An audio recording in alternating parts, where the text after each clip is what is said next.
አነጋጋሪ የሆነው የባለስልጣናትና የአርቲስቶች ተሳትፈውበታል የተባለው የ98 ቢሊዮኑ ዘረፋ የአርቲስት ነጻነት ወርቅነህ ሐውልት መቆሙን እነግራችኋለን። አዲስ አበባ ስታዲየም ዙሪያ ሊለማ ስለመሆኑም ተሰምቷል። የኢትዮጵያ ንግድ ባንክ ማሳሰቢያ ሰጥቷል።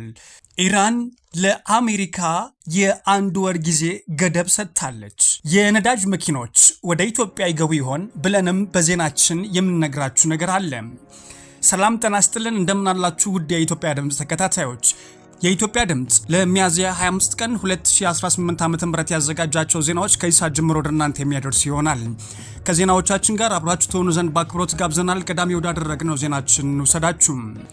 የኢትዮጵያ መንግስት ኢትዮጵያ የዓለም የንግድ ድርጅት አባል ለመሆን የምታደርገው ጥረት ለማሳለጥ ሲል በነዳጅ የሚሰሩ ተሽከርካሪዎች ላይ ጥሎት የነበረውን የማስመጣት እገዳ ሊያነሳ እንደሚችል ሪፖርተር ጋዜጣ ዘግቧል።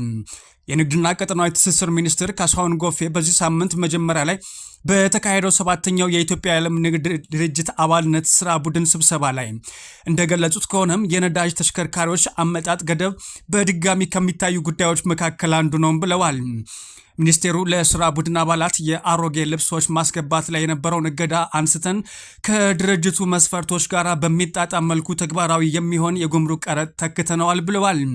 አባልነቱ ከመጽደቁ በፊትም በነዳጅ የሚሰሩ ተሽከርካሪዎችና ባለ 3 እግር ተሽከርካሪዎች ላይ ያለውን ገደብ በተመለከተም ተመሳሳይ አካሄድ ለመከተል አስበናል ማለታቸውን ጋዜጣው ዘግቧል። የፌዴራል መንግስት በነዳጅ የሚሰሩ ተሽከርካሪዎች ወደ ሀገር እንዳይገቡ እገዳ የጣለው እንደ አውሮፓውያን አቆጣጠር በ2014 መጀመሪያ ላይ ሲሆንም ይህም ኢትዮጵያ ወደ ኤሌክትሪክ ተሽከርካሪዎች ኢቪ ለምታደርገው ያቀደችው የኃይል ሽግግር አካል ነበረም። ሆኖም የዓለም የንግድ ድርጅት አባልነት መስፈርቶች የነዳጅ ተሽከርካሪዎች ዳግም እንዲገቡም ሊያደርግ ይችላል።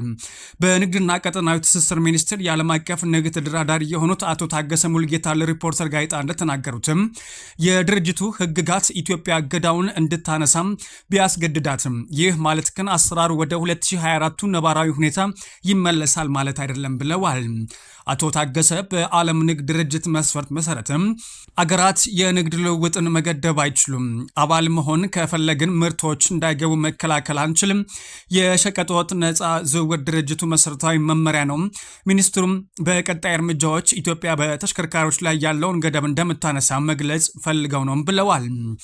ይህ ማለት ግን የነዳጅ መኪኖች ወደ ኢትዮጵያ እንዲገቡ ሙሉ በሙሉ እንፈቅዳለን ማለት አይደለም ያሉት አቶ ታገሰም የነዳጅ መኪኖች መግባታቸውን ተስፋ የሚያስቆርጡ ሌሎች እርምጃዎች እንወስዳለን። የገንዘብ ሚኒስቴር የሌልና ሌሎች ባለድርሻ አካላት ወደፊት በእነዚህ ላይ ተወያይተን እንወስናለንም ብለዋል። የአካባቢ ጥበቃ ስጋቶችና እንደ ታክስ ያሉ እርምጃዎች የነዳጅ መኪኖችን ማስገባት ተስፋ ለማስቆረጥ ሊቀር ይችላሉም ሲሉም ተደምጠዋል። የኢትዮጵያ ንግድ ባንክ አገልግሎት መቋረጥ ማሳሰቢያ ሰጥቷል። የኢትዮጵያ ንግድ ባንክ እያከናወነ ባለው የሲስተም ማሻሻያ የስራ ምክንያት እሁድ ሚያዝያ 25 ቀን 2018 ዓ.ም ከሌሊቱ 9 ሰዓት እስከ 10 ሰዓት ተኩል ድረስ ለ1 ሰዓት ከ30 ደቂቃ የአገልግሎት መቋረጥ እንደሚኖር አሳውቋል።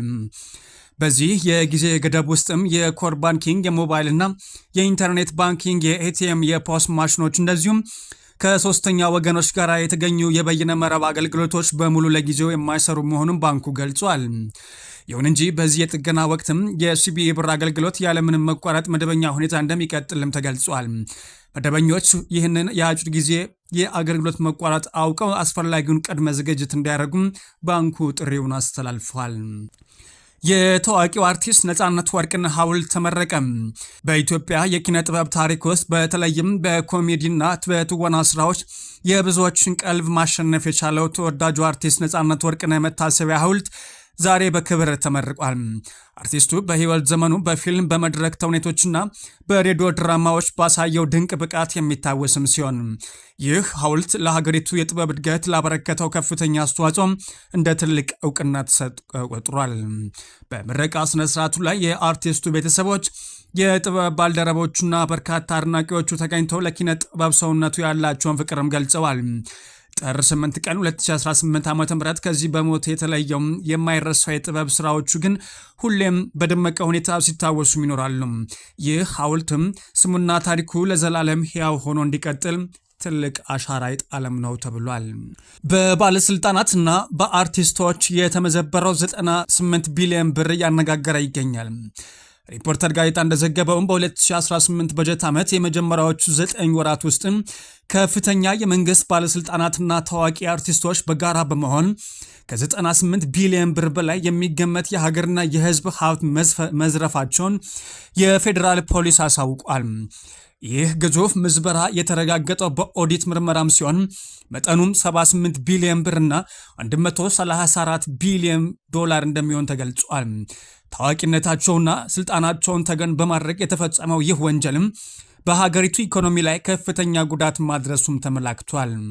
የኢትዮጵያ ፌዴራል ፖሊስ ምርመራ ኦፕሬሽን መምሪያ ምክትል ኮሚሽነር ሙሊሳ አብዲሳም ለህዝብ ተወካዮች ምክር ቤት ባቀረቡት ሪፖርት እንደገለጹትም የሙስና ወንጀሉ የተፈጸመው እጅግ በረቀቀና ውስብስብ በሆነ መንገድ ነው። ወንጀል ፈጻሚዎቹ የተዘረፈውን ሀብት ከሀገር አርቀው በውጭ ሀገራት ንብረት እስከ ማከማቸት የደረሱ በመሆኑ ድርጊቱን ለማስረጃ ለማረጋገጥ ከፍተኛ ጥረት መደረጉን ገልጸዋል። ይህን የምርመራ ውጤት ይፋ ለማድረግም ከሌሎቹ ተቋማት ጋር በቅንጅት በመስራት የኦዲት ውጤቶች መጠቀም የግድ መሆኑንም አስረድተዋል። የአዲስ አበባ ስታዲየም ዙሪያው ሊለማ ነው። ከ50 ዓመታት በላይ ብቸኛ የሀገራችን ብሔራዊ ስታዲየም በመሆን ሲያገለግል የቆየው አዲስ አበባ ስታዲየም ዙሪያው የአዲስ አበባ ከተማን ዓለም አቀፍ ተወዳዳሪነት የሚያረጋግጡ አዳዲስ ገጽታዎች በመጨመር በ2 ቢሊዮን ብር ሊለማ መሆኑም ታውቋል። ልማቱ የሚያጠቃልላቸው ጉዳዮች በተመለከተም በኢትዮጵያ መጀመሪያ በአፍሪካ ትልቅ የሆነው በአንድ ጊዜ ከ200 ሰዎች በላይ ማስተናገድ የሚችል የህዝብ መዋኛ ገንዳም ከመስቀል አደባባይ ጋር በምድር ውስጥ ወይም አንደርግራውንድ የሚያገናኝ ከመስቀል አደባባይ ከፓርኪንግ ስታዲየም ውስጥም ለውስጥ የሚያገናኝ መንገድ ይገነባል ተብሏል። የኢትዮጵያ የመጀመሪያ የስፖርት ሙዚየም በመገንባት ኢትዮጵያ ለዓለምና ለአፍሪካ በስፖርት ዘርፍ ያበለጸገችው ጉልህ የአትሌቲክስና እግር ኳስ ሌሎችንም የያዘ ትልቅ ሙዚየም የስፖርት አልባሳትና ቁሳቁስ መሸጫና ጂምናዚየም ያካተተ ነው ተብሎለታል። የሚያዝያ 25 ቀን የኢትዮጵያ ድምፅ ዜናዎችን በመከታተል ላይ ትገኛላችሁ አድማጮቻችን። ከውጭ መገናኛ ብዙሃን ወዳገኘናቸው ዜናዎቻችን አልፈናል። ኢራን ለአሜሪካ የአንድ ጊዜ ወር የጊዜ ገደብ ሰጠችም። የኢራን መንግስት ለአሜሪካ ባቀረበው አዲስ የሰላም ስምምነት ሀሳብ ላይ ውይይት ለማድረግ የአንድ ወር የጊዜ ገደብ ማስቀመጡም ተሰምቷል። እንደ አክሲዮስ ዘገባ ከሆነም ይህ የኢራን ጥሪ የሆርሙዝ ሰርጥን በድጋሚ ለመክፈት የአሜሪካ የባህር ኃይል እገዳ ለማንሳትና በኢራን እንደዚሁም በሊባኖስ ያለውን ጦርነት በቋሚነት ለማቆም ያለመ ነው ተብሏል። ጉዳዩም በቅርበት የሚያውቁ ምንጮች እንደገለጹትም ኢራን ይህን የሰላም ስምምነት እንዲሳካ ጥብቅ የጊዜ ሰሌዳ አስቀምጣለችም። እንደ ኢራን አቀራረብ ከሆነ ስለ ኒውክሌር መርሃ ግብሯ ድርድር የሚጀመረው የመጀመሪያው የሰላም ስምምነት ተሳክቶ ጦርነቱ ሲቆም ብቻ ነው። በመጀመሪያው ወር በክልላዊ ግጭቶችና በኢኮኖሚ እገታዎች ላይ ስምምነት ከደረሰ በኋላም ለሁለተኛ ወር የሚቆይ ሌላ የድርድር ምዕራፍ ስለ ኒውክሌር ጉዳይ ለመወያየት ታቅዷል። ይህ አካሄድ ኢራን የኒውክሌር ጉዳዩን እንደ መጨረሻ ድርድር ለመጠቀም መፈለጓም ያሳያል የተባለው። በሌላ በኩል ደግሞ ፕሬዝዳንት ትራምፕ ከቴህራን የቀረበላቸውን አዲስ የሰላም ጥያቄ እየመረመሩ መሆኑን ቅዳሜ ዕለት መግለጻቸው አይዘነጋም። ሆኖም ትራምፕ ይህንን ቢሉም የኢራን አገዛዝ እስካሁን በቂ ዋጋ አልከፈለም በማለት በድጋሚ ዛቻቸውን አጠናክረው ቀጥለዋል። ይህም በአሜሪካና በኢራን መካከል ያለው ውጥረት በንግግር ሊፈታል ወይስ ወደ ከፋ ግጭት ያመራል የሚለው ጉዳይ በዓለም አቀፍ ደረጃም ከፍተኛ ትኩረት ስቦም ይገኛል። የነዳጅ ዋጋ መናር ለናይጄሪያ ሲሳይ ሆነላት። የ3.7 ቢሊዮን ዶላር ያልታሰበ ገቢም እንዳገኘች ተሰምቷል። የመካከለኛው ምስራቅ ውጥረትና የኢራን ጦርነት ስጋት በዓለም አቀፍ ደረጃ የነዳጅ ዋጋን እንዲንር ማድረጉ ለናይጄሪያ ትልቅ የገቢ ምንጭ ሆኗታል። ናይጄሪያ ባለፉት 2 ወራት ብቻም ከነዳጅ ሽያጭ 3.7 ቢሊዮን ዶላር ተጨማሪ ገቢ የሰበሰበች ሲሆን ይህም በዋነኝነት በምርት እድገት ሳይሆን በገበያ ላይ በታየው የዋጋ ጭማሪ የመጣ መሆኑም ተገልጿል። የአገሪቱ የነዳጅ ቁጥጥር ኮሚሽን እንደጠቆመው ይህ ያልታሰበ ትርፍ የመንግስትን ካዝና በከፍተኛ ሁኔታ አሳብጦታል። በመጋቢት ወር የነዳጅ ምርቷ ከታቀደው በታች ቢሆንም በዓለም ገበያ በነበረው የዋጋ ጭማሪ ምክንያት በየቀኑ 27.8 ሚሊዮን ዶላር ትርፍ ስታገኝ ቆይታለች። ይህም በወሩ መጨረሻም $862 ሚሊዮን ያልታሰበ ትርፍ አስገኝቶላታል። በሚያዝያ ወር ደግሞ የምርት መጠኗን ወደ 1.7 ቢሊዮን በርሜል በማሳደግና የነዳጅ ዋጋም ይበልጥ በመናሩም የቀን ትርፏ ወደ $96 ሚሊዮን ገደማ ከፍ ብሏል። ይህም በወሩ ውስጥ ብቻ የ2.8 ቢሊዮን ግዙፍ ገቢ እንድታገኝ አስችሏታል ሲል ቢቢሲ ጽፏል።